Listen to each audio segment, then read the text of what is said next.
O ito mga kababayan, pag-usapan naman natin last.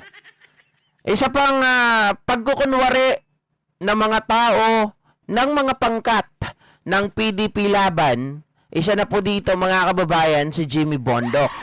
Bakit? Itong si Vice Ganda, nagsalita na, ibinuking po ang pagiging doble kara nitong si Jimmy Bondoc. Kaya lahat ng mga botante ngayon, pag-aralan nyo mabuti ha kung ano po ang ginawa nito sa inyo. Dahil itong si Vice Ganda mismo ang nagpakita ng bidyong ito, mga kababayan.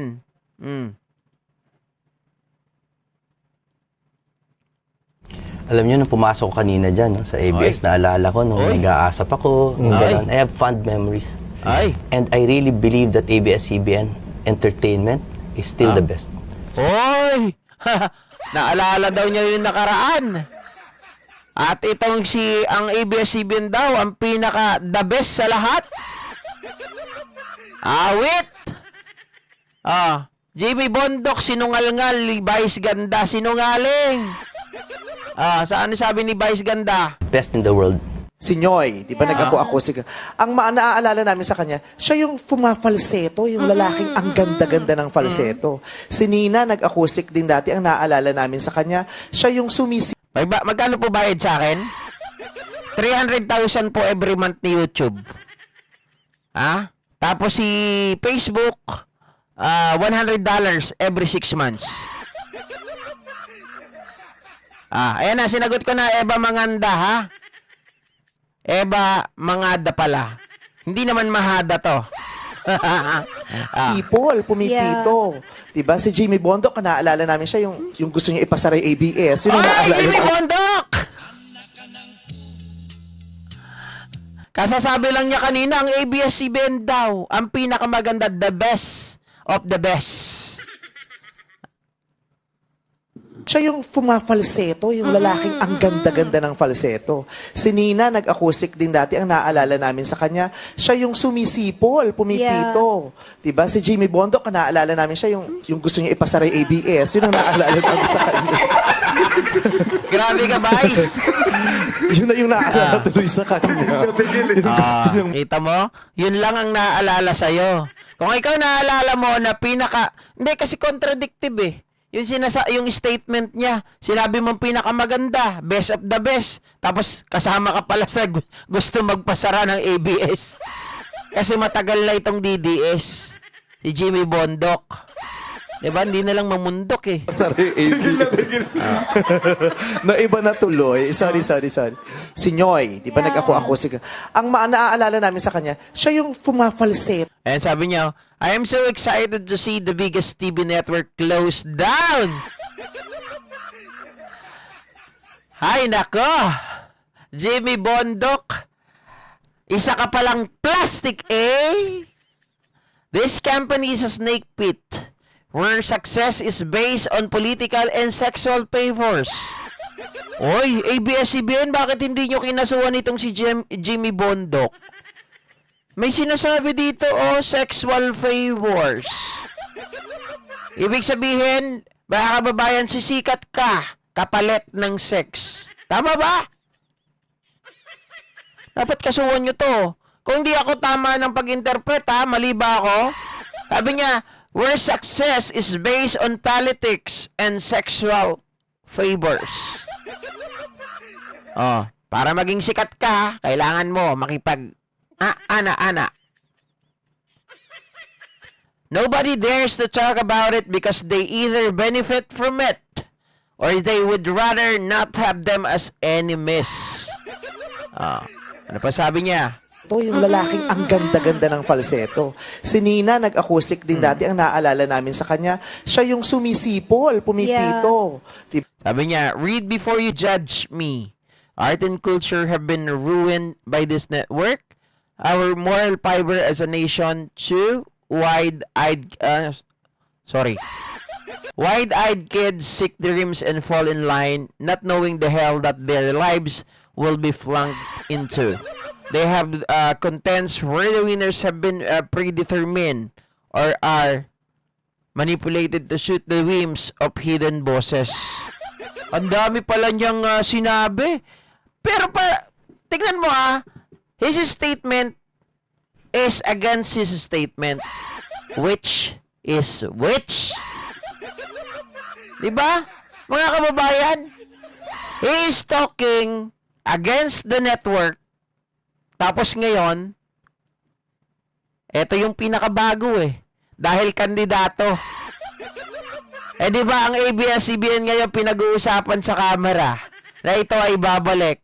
Etong si Jimmy Bondoc, parang gusto pang kumuha ng boto ng mga tauhan ng ABS-CBN at yung mga mahanga sa ABS-CBN. Mukhang kapwa mo artista, inaayawan ka na. Alam niyo, nung pumasok ko kanina dyan sa ABS, naalala ko nung nag-aasap ako, gano'n. I have fond memories. And I really believe that ABS-CBN entertainment is still the best. It's the best in the world. Si Nyoy, di ba I have fond memories and I still and I do believe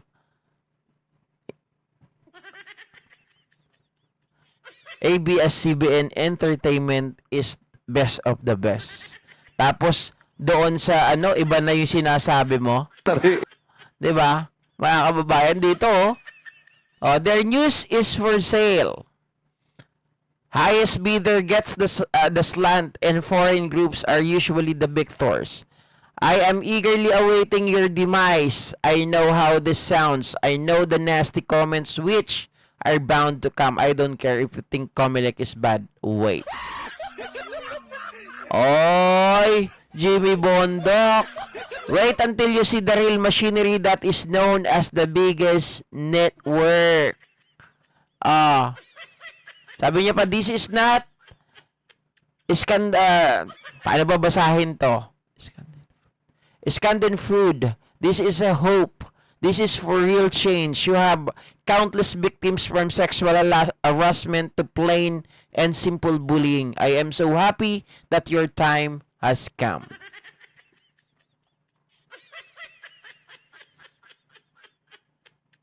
Jimmy Bondoc, wala akong masabi sa'yo, promise. Ang masasabi ko lang sa'yo, sino ang dapat paniwalaan? Si Bondoc o si Jimmy Bondoc? Sino ba dapat paniwalaan natin? Si Jimmy Bondoc versus Jimmy Bondoc. Jimmy Bondoc before, mga kababayan, ng 2025 election or si Jimmy Bondoc Mali, GP. Si Jimmy Bondoc bago matapos isara ang ABS-CBN or si Jimmy Bondoc bago ang eleksyon. Bahala na kayo dyan. 'Di ba? Pero dito, si Vice Ganda na po ang nagsalita at nagpakita kung anong klaseng pagkatao mayroon itong Jimmy Bondoc, mga kababayan. Na hindi mo pwedeng pagkatiwalaan because pag may pagkailangan or may kailangan sila doon sa isang bagay na yon at kailangan nila ng boto, pupurihin ka. Pero pag wala na, eto na. Wala naman tayong sinabi na hindi makatotohanan yung kanyang binitawan dito. What I'm saying is, sino ang paniniwalaan natin? 'Di ba? Jimmy Bondoc versus Jimmy Bondoc. On the other side, he is saying good about the ABS-CBN. On the contrary, on the left side, mga kababayan, he also stating bad against the ABS-CBN.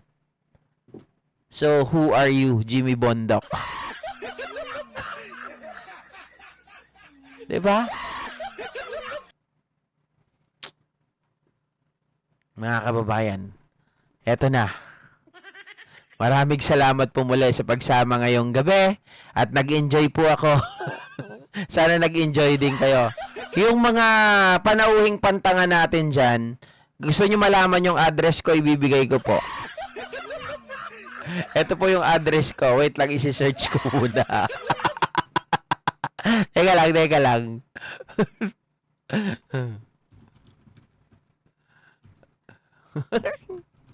Total, nagtitrip kayo, ibibigay ko sa inyo.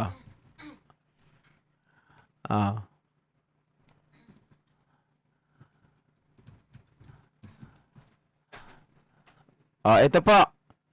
I-save nyo na lang, ha? Ito po address ko. San Miguel, Manila. 4 Jose Laurel Street. Ito po yung ano ko, ha? Number 4 Jose Street. San Miguel, Manila. Malacanang Palas. Yan po yung address ko. Number 4 San Jose Laurel Street. San Miguel, Manila.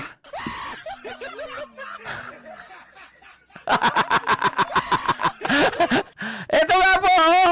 Number 4, Jose Laurel Street, San Miguel, Manila. Ano, i-save nyo na po. Tapos puntahan nyo na. Okay? Tapos magdala na kayo doon ng ano ninyo, ng mga kalokohan ninyo para mahuli na po kayo. Ha?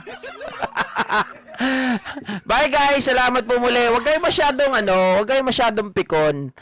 Tayo ay kapwa Pilipino. Alam naman natin na tayo ay may kanya-kanyang perspective, may kanya-kanyang opinion sa mga sinusuportahan natin. Huwag lang po kayong maging panauhing pantanga.